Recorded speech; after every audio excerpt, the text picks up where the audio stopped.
umarangkada ang unang araw ng pangangampanya ng Liberal Party sa Plaza Miranda, pati na rin ang United Nationalist Alliance o UNA sa Plaza Independencia sa Cebu City.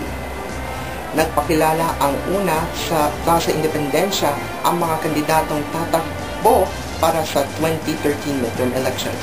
Kabilang narito sina dating Senador Richard Gordon, dating Senador Ernesto Maceda, Miguel Zubiri, former San Juan Representative J.V. Ejercito, Tingting Cojuangco, Jack Ponce Enrile, Representative Mitos Magsaysay, at iba pang mga kandidato para sa UNA.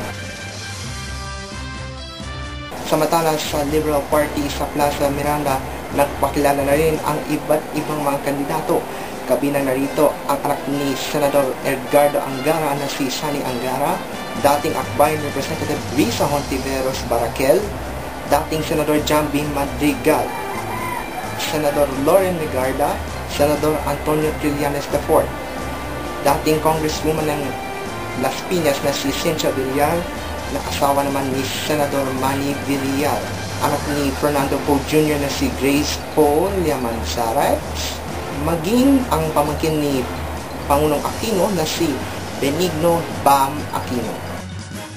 Kasali na rin ang Liberal Party si Senador Alan Peter Cayetano at si Ramon Magsaysay Jr. na dati rin namang senador. Mga ka-Joy Ponese, sa Marso pa magsisimula ang pangangampanya para sa mga local candidates para sa mga lokal na posisyon sa Davao City at sa iba't iba pang mga syudad dito sa buong Pilipinas.